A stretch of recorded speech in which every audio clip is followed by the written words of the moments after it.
Will everyone please rise as we salute the flag with our Pledge of Allegiance.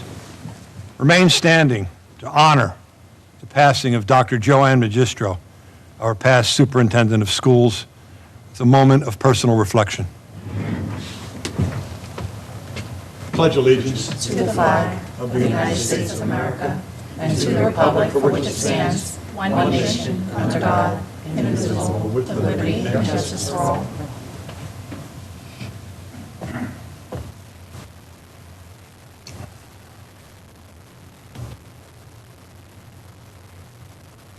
Thank you. Township Clerk, will you please call, roll, and read our statement of adequate notice? Councilmember Hall. Absent. Councilman Wendell. Present. Councilwoman Winston. Here. Councilwoman Zambicki. Here. Council President McAvoy. Here. Also present, Mayor Brad Cohen. Here. Administrator Joseph Criscuolo. Here. And Township Attorney Anthony Iacoca. Here. Adequate notice of this meeting has been provided as required under Chapter 231, Public Law 1975, by specifying the time, date, location, and to the extent known, the agenda, by posting a copy on the bulletin board located in the main lobby of the East Brunswick Municipal Building, providing a copy to the Home News Tribune and Sentinel newspapers, posting a copy on the Township's website, and by filing a copy in the office of the Township Clerk, which will be entered into the minutes. Thank you. We have a motion for Resolution 23-243, adopting the meeting minutes from August 14th, 2023. Motion approved. Second? Second. Is there any clarification on these minutes? Seeing none, Township Clerk, you call roll, please. Councilman Wendell? Yes. Councilwoman Winston? Yes. Councilwoman Zambicki? Yes. And Council President McAvoy? Yes. Thank you. Sorry, I wasn't prepared to be called first. We have a proclamation proclaiming September as Prostate Awareness Month. Councilman Wendell, will you read the proclamation? Thank you, Council President. Whereas this year, approximately 288,300 men will be diagnosed with prostate cancer in the United States alone. One man every 2 minutes, and roughly 34,700 will die this year from the disease, about 3,500 more than 2020, which is one man every 15 minutes. Whereas in New Jersey, an estimated 9,460 new cases of prostate cancer will be diagnosed, and estimated 730 deaths will occur in 2023. Whereas men with relatives, father, brother, son, with a history of prostate cancer are twice as likely to develop the disease, and whereas prostate cancer is the most commonly diagnosed cancer in American men and the third leading cause of cancer death behind lung and colon cancer. Whereas 1 in 8 men are diagnosed with prostate cancer in their lifetime, if caught early, prostate cancer has a 5-year survival rate of nearly 100%. However, for late-stage prostate cancer, the 5-year survival rate is 31%. Whereas education regarding prostate cancer and early detection strategies is critical to saving lives, preserving and protecting our families, as well as the economic and social burden of prostate cancer is huge on families. Whereas all men are at risk for prostate cancer, and we encourage the citizens of East Brunswick Township to increase the importance of prostate cancer awareness and screenings.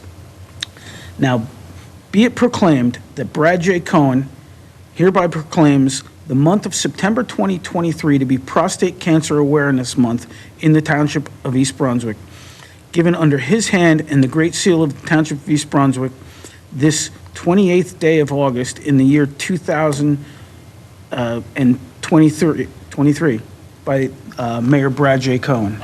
Thank you, Councilman. Are there any comments from the dais regarding this issue? Mayor Cohen.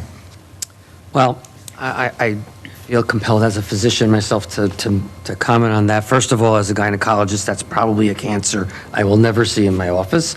However, just if you listen to the the numbers that were reported in that proclamation, 1 out of 8 people, that's roughly the same percentage as women who get breast cancer. The 5-year survival at stage 1 disease is almost 100%. That's virtually the same for breast cancer.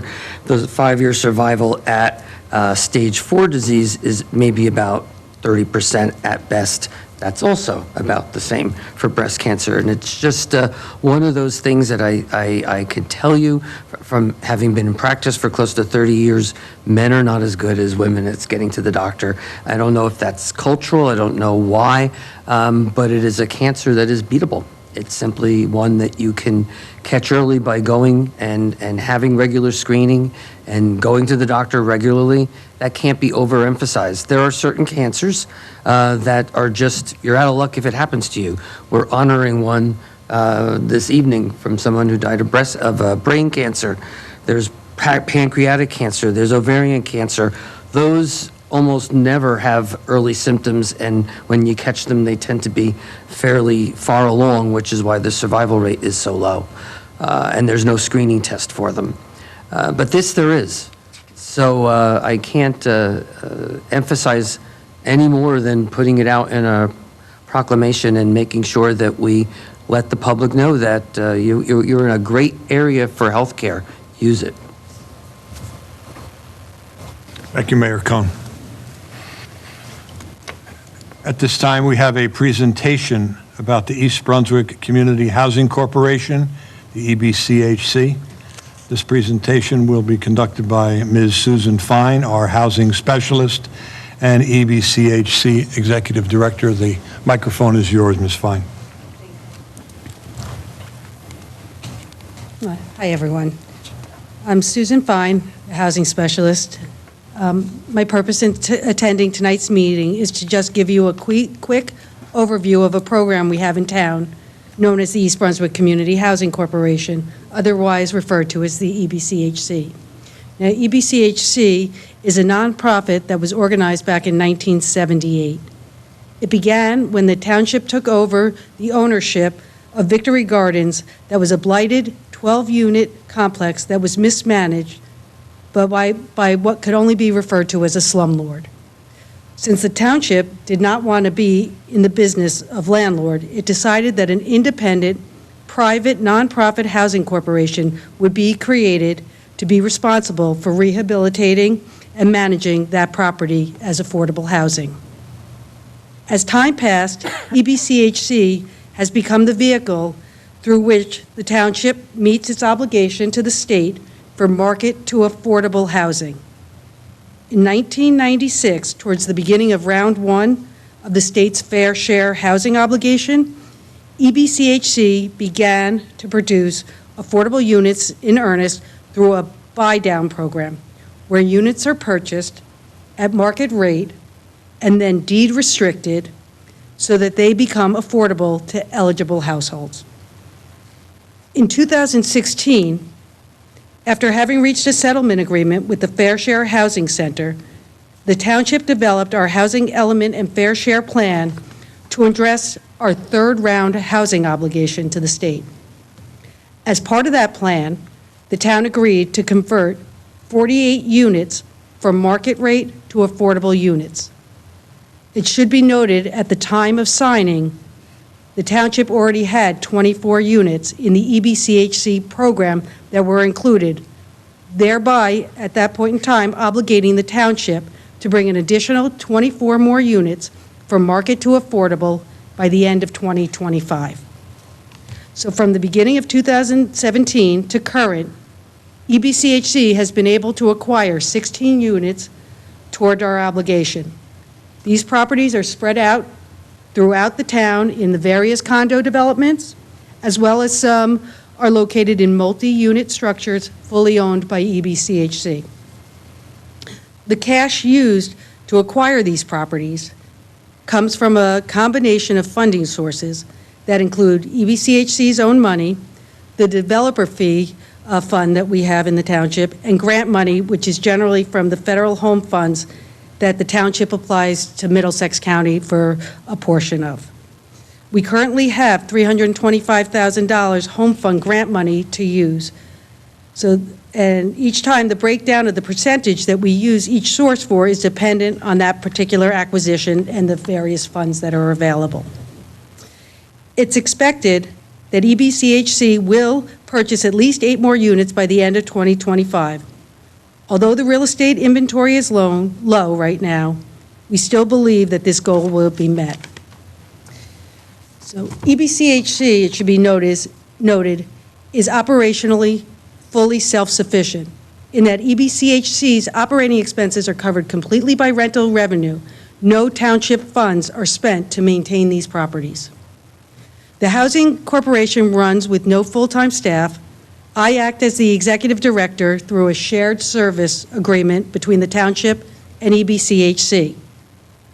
In addition, we contract with a property manager and a bookkeeper, and together, we maintain the management of the 81 units that are included in EBCHC. In addition, we have a 12-person volunteer board of directors made up of township residents that perform the oversight and accountability of the organization. I sit on the board as the mayor's appointee, and Council President McAvoy holds the position as the council's representative. We have monthly meetings which are open to the public, so feel free, anyone who would like to join any of the meetings or ask Council President McAvoy to pass along any information. Lastly, I want to give Council a broad overview of the tenant selection process. We maintain a wait list since we currently have no available units. Anybody can complete the pre-application, which is available on the Township website. So as long as they meet the income requirements, which are defined as earning between 35% and 50% of the regional median income to be eligible. And this is set forth by the Affordable Housing Professionals of New Jersey. And that range is set each year. And it should be noted, the program is completely independent of any other government subsidy initiatives such as Section 8 voucher program. Individuals are then placed on the wait list in accordance with what size apartment they are requesting. When an apartment becomes available, either because we've acquired a new property or one of our tenants has moved on, we go to our wait list, do a randomized lottery, and select the first available eligible tenant. The prospective tenant must submit all their financial information, which will include 3 years of tax returns, pay stubs, bank statements. We fully vet any potential tenant, and then they meet with board members to interview the candidate. And assuming all of that goes well, they are offered an apartment. Each year, the rental rates are determined based upon state standardized guidelines. Existing tenants receive rent increases based upon a rate set by the board of directors. It is always less than or equal to the allowable amount of rent increase. And each year, all of our tenants, upon having their lease re-upped, they must submit their financial information. Now, no one ever has to be concerned that they'll lose their home. However, if they do earn more than the allowable income, they are required to pay 30% in addition to the rent, 30% of the overage as part of their rent. And the program is incredibly successful in both that it helps the township meet its affordable housing obligation, as well as giving people the extra help they need to keep New Jersey affordable. Often, our tenants can move out within a few years either into a market rate rental property or purchase a home of their own. That's it. Thank you. Just a second, Ms. If there's any comments or questions from the dais. Thank you, Susan. Mayor Cohn. I think it's wonderful what you do. It is a special program the township has. It's another one of our jewels that is sort of under the radar, and it shouldn't be.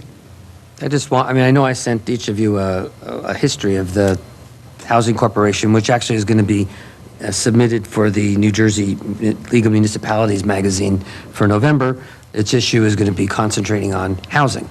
And I think that considering how far we have gone back with the Housing Corporation and then the history of affordable housing needs in New Jersey, it's a great story for how East Brunswick has always been doing what it is the right thing to do for those people who want to participate and just find that housing is just a little outside of their reach. New Jersey is not such a cheap place to live in, as we all know. But we've been doing it for years, and it's just, I don't think very many people in the township know that we have this housing corporation that's been doing this for people for so long that in many instances may have neighbors next to them that they don't even know have been there and are supported through this program. So I think we should be proud of ourselves, and when people have often complained about the affordable housing obligation that we had in that third round, which came out to about 315, that's a large part due to the fact that we got so many credits for the work that the Housing Corporation was doing. Towns similar to us in size and who were not complying with the obligation for affordable housing were hit with numbers that were far greater than that. So I think we should be proud of the work that they're doing and the effect that it's had on us helping make East Brunswick just that much more of an affordable place for a lot of people who should rightly participate here in our community. The work you have done is absolutely incredible, and it was an eye-opener, council people, for myself once I became a member of the Housing Corporation in terms of having a seat at the table with regard to the discussions that were going on and the decisions were being made. 81 units, that's stunning, because there are, as Mayor Cohn said, neighboring communities that can't even come close to what's going on here. We are a model for anyone in Middlesex County or the state of New Jersey to follow because of the work of Ms. Fine and all of its members, because we've been meeting still with the Zoom, and it's interesting to sit back and watch the conversations unfold. The level of intelligence, the professionalism, the attention to detail, the understanding of the law is just absolutely amazing. And Appreciate that, from President. the entire council, as well as everyone who sits up here, we thank you. I just want to add, though, 81 means 81 different properties. Some of those properties are multiple dwelling units, so that doesn't mean we're only servicing 81 families. Some of them have, like I said, multiple units in each property, so it's really a very large number of people. So it's really terrific. Thank you for the presentation. You're welcome. Okay.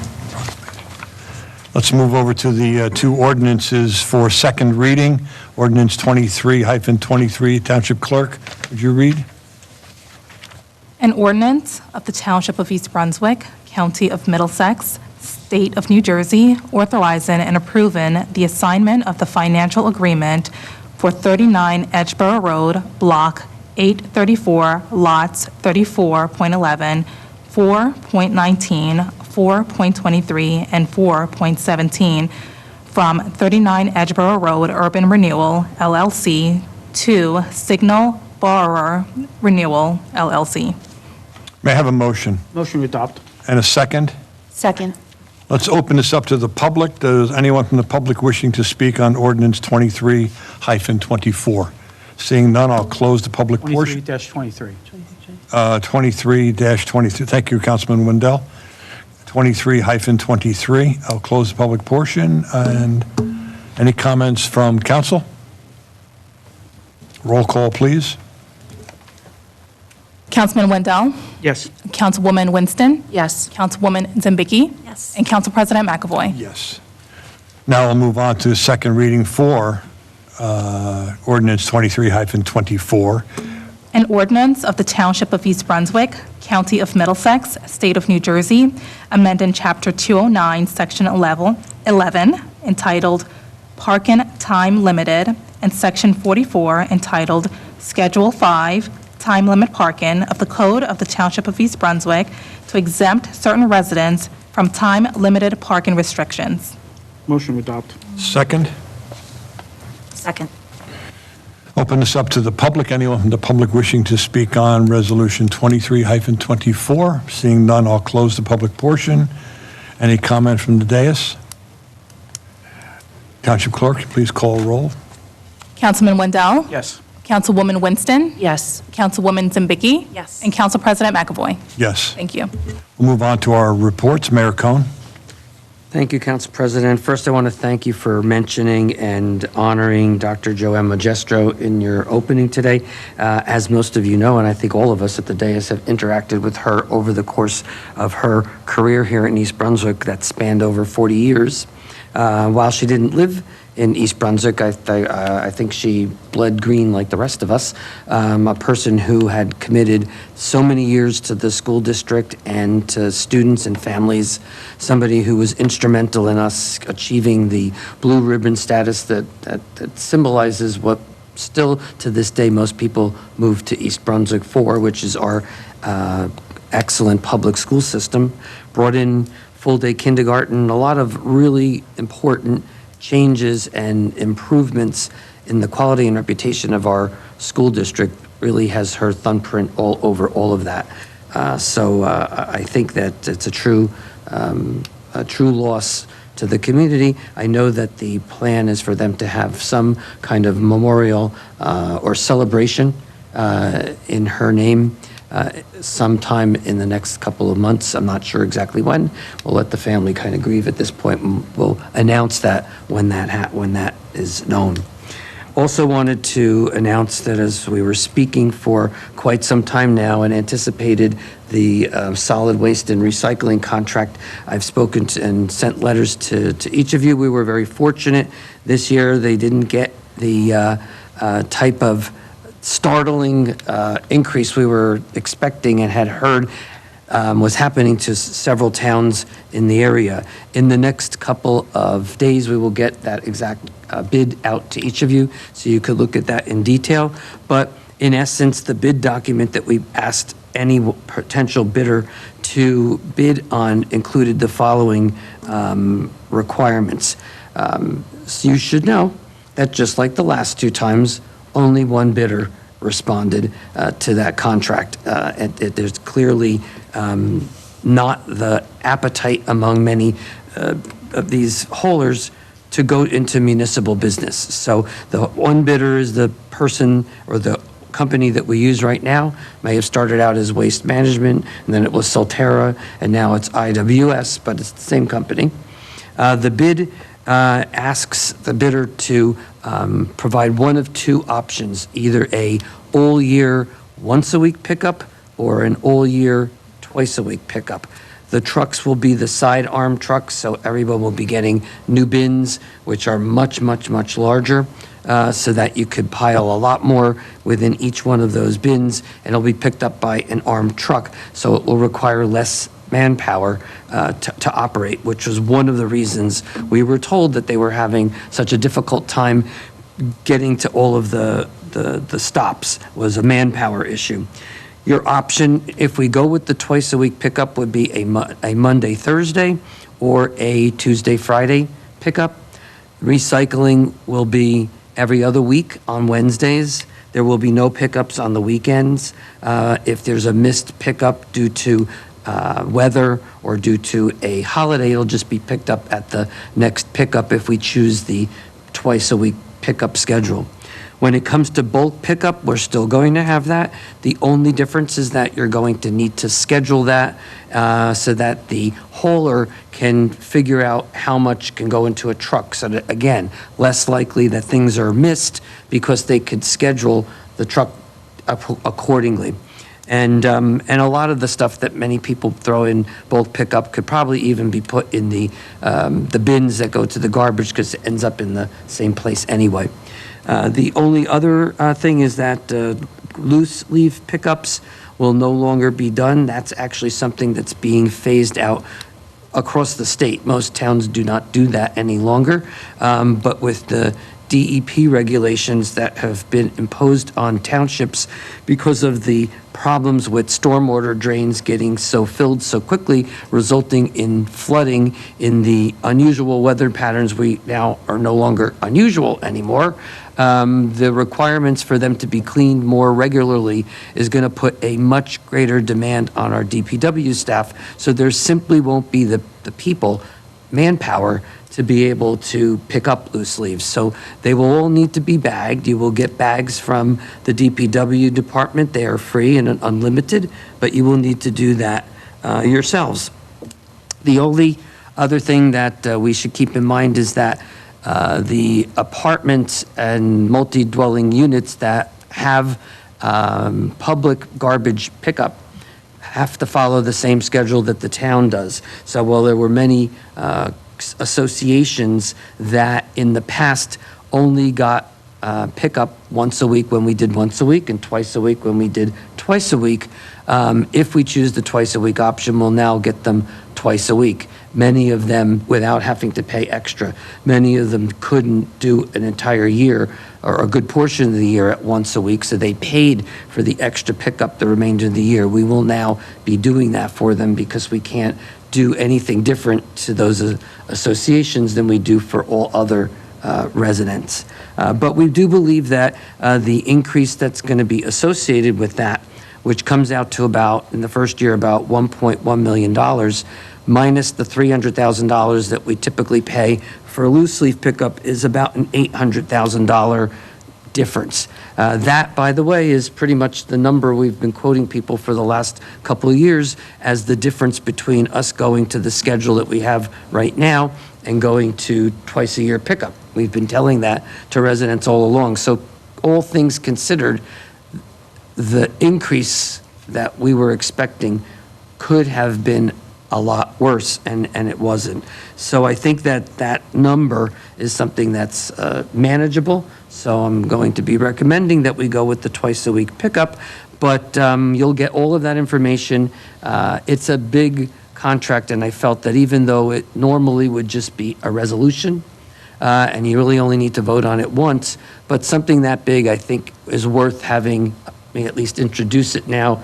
Let's talk about it, look at it, and then by the next meeting, we could ask the council to vote on it. It's, again, something that I think is too big to be thrown in as just a resolution with a one-time discussion and a vote.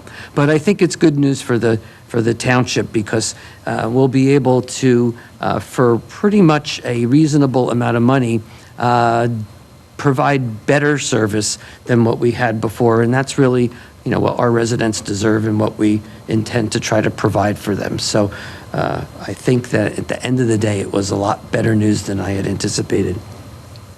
The last thing I wanted to mention is that school's opening up in another week. So I wish the best to everybody who is going to be starting the new school year. It's always an exciting time for people. I remember from my days on the school board and when my kids were getting ready for September. So I wish everybody involved in the schools a very happy and healthy and easy start to the school year.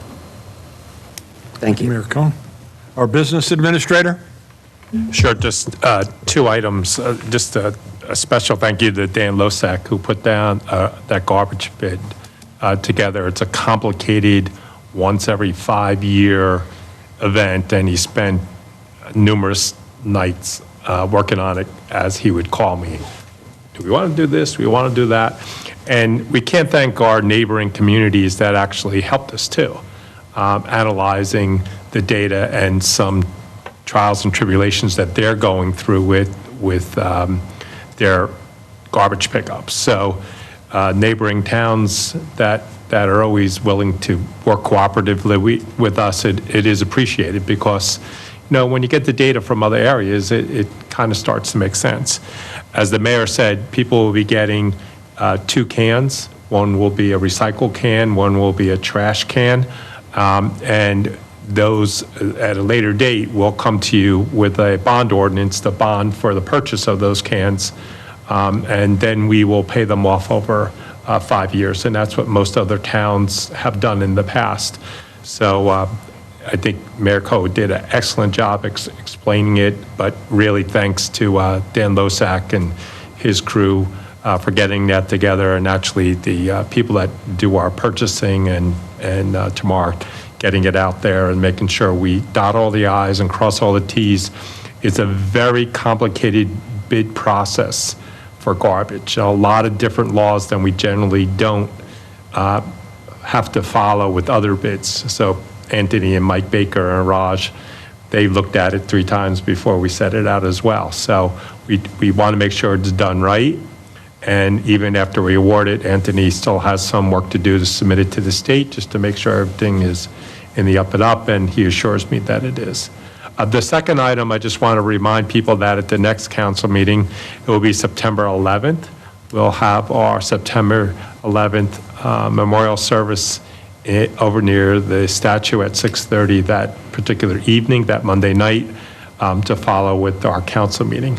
So just wanted to remind people. I know Councilwoman Zembecki usually gives a little shout out on that, but I wanted to make sure people knew that, yes, there's a council meeting that night, but the service memoriam is still scheduled for that evening at 6:30. That will be rain or shine. Thank you, sir. And if we have to start that meeting a little late, we'll start that meeting a little late. No problem, Mayor Cohen. Our visiting attorney, I have nothing to report, Council President. Thank you. Township Clerk, Nothing to report. Council men and women, any reports, any board reports? Councilwoman Zambicki? Thank you. So the Park and Rec report, just a reminder that this is the last week for Crystal Springs. It's open this week, evening swim only, from 4 to 7, and then regular hours Saturday, Sunday, and Monday, with Monday being the closing day of the season. Blackhawks girls lacrosse team is hosting a fall lacrosse clinic for 7 weeks on Sunday afternoons from 3:30 to 5.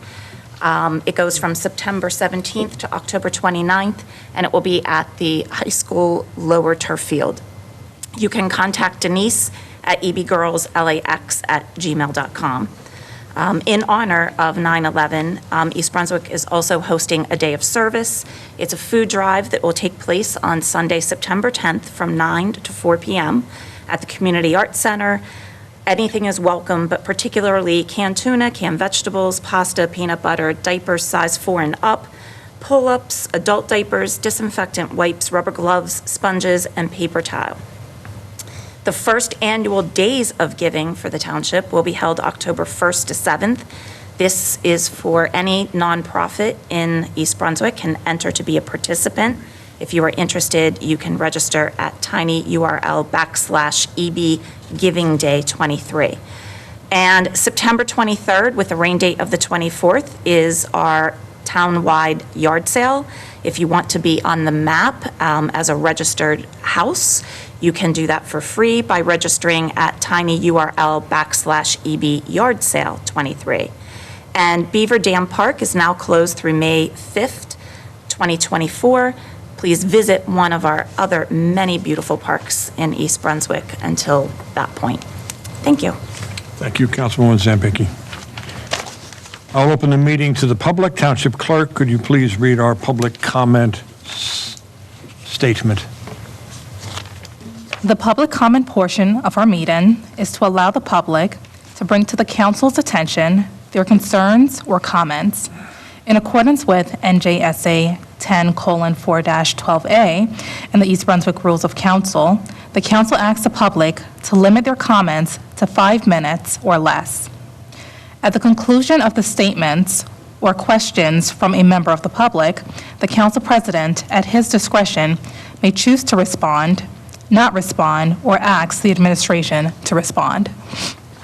Thank you. Is there anyone from the public who would like to address the chair?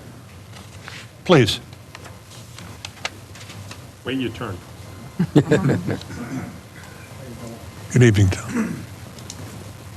Yeah, Tom Ingrasani, 58 Deerfield Road. My question was on the garbage pickup. You said it might be just a big garbage pail that they overthrow into the thing, and you're only going to get one? It's a big can. That's how most towns use one can. 96-gallon can. How many gallons? 96. Oh, wow. How are you supposed to move that? It's got wheels. Oh, I've okay. had it for 9 years. It's not a problem. Because I just bought 2 new garbage pail with wheels, and it's just, it gets heavy just with that little bit. The other question was, when they lift it up, don't they hit the trees on some of them? Because I've seen branches knocked over with these high trucks. And that's the only thing I would be concerned about. Because I know my boss got a load of trees. And when I see them go up, I mean, other areas, it's possible they break branches and knock trees over. I just the thought for that, that's all. And That's a good thought, Mr. Ingrasini. We'll make note of that, for sure. And I remember about 10 years ago, I wrote an article in the Sentinel about when they took away the second garbage pickup. And it was only going to cost 50 cents extra a family to have the second week. And I got my head knocked off. Maybe you could afford 50 cents a week, but I can't. That's only $26 a year. So now then we went to one. After that, I think it might have been 10 years ago, maybe less. But I do prefer the 2 weeks, every 2 days, twice a week rather. But I just thought with that heavy thing, the wires got knocked over, you know. And the other thing was, do you plan on using the electric school buses? That's an issue for the Board of Education to decide. I heard they're not doing too good, but the company went out of business and all that stuff where they're making them, and it's known to start fires. Okay. And just concerned because my grandkids go on school buses. Right. All right, that's all. Thank you very much. You're welcome. We'll close the public portion. Move on to our consent agenda. Is there anything that needs separating? And can we get could I have a resolution, could I have a motion for Resolution 23-244 through Resolution 23-248? Move to adopt. And a second? Second.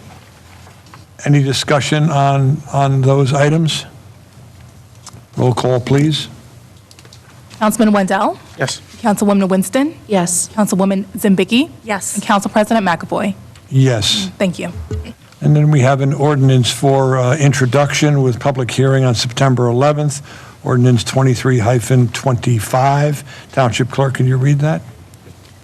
An ordinance of the Township of East Brunswick, County of Middlesex, State of New Jersey, amending Chapter 102, Fire Safety of the Code of the Township of East Brunswick to add identifiers to all fire department connections. Can I have a motion? Motion And approved. a second?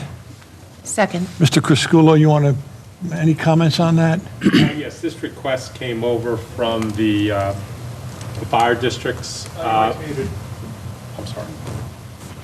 From the fire districts, and we've been asking the people that have been coming to the planning board to actually do this. So now we just like to effectuate it, get it in the code, so then it's, you know, an easier condition of approval.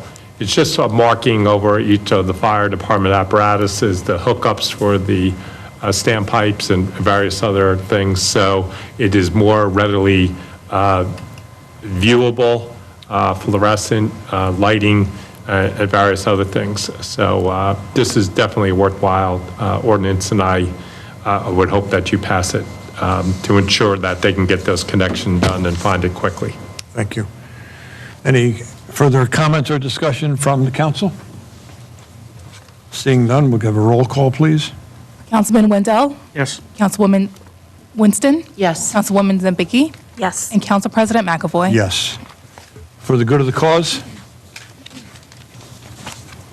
I have. Let me begin with Drew. Resident Drew Weingarth has been awarded the first and second place Spring People's Choice Award for his photographs in the Middlesex County Photo Contest.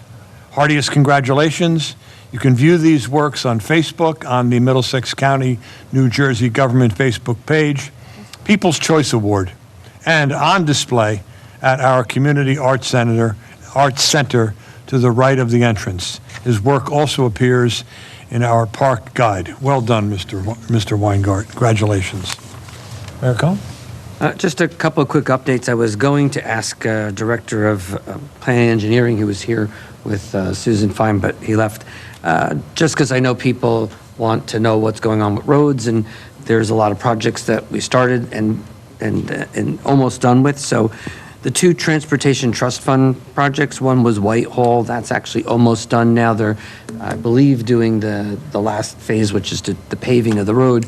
But that was a project that was a combination of Water Department and town, and Transportation Trust Fund money, because they had water repairs that had to be done in conjunction, so we don't end up, by the way, with the same problem that we had on Louise. Tice's is about to start this week. You may have already seen some prep work being done on the area of Tice's from Riders to the YMCA roughly. That's the obligation of TTF money. That will also be used when that's completed to do the portion of Tice's that goes from Route 18 to Old Bridge Turnpike. The owners at Legacy have done most of the work that they need to do for their portion of Tice's. There's a little bit of work that needs to be done near the entrance to Dixon Coles so that it's a complete two-lane entrance all the way out to Route 18, which will only leave undone the portion that was part of the application for Hidden Oaks. A condition of their approval was repairing all of the roads in between those two, which includes the two lights at the Harts Lane intersection and University, which are big jobs. So we're working to try to see if we can get them to do their part of the project so that all of Tice's can be done, but we'll see. The pavement program that we usually do for the township, I think, is pretty much complete. Last big road that needed to be done was Buttonwood. As we know, that was a big project that really needed to wait for school to be out.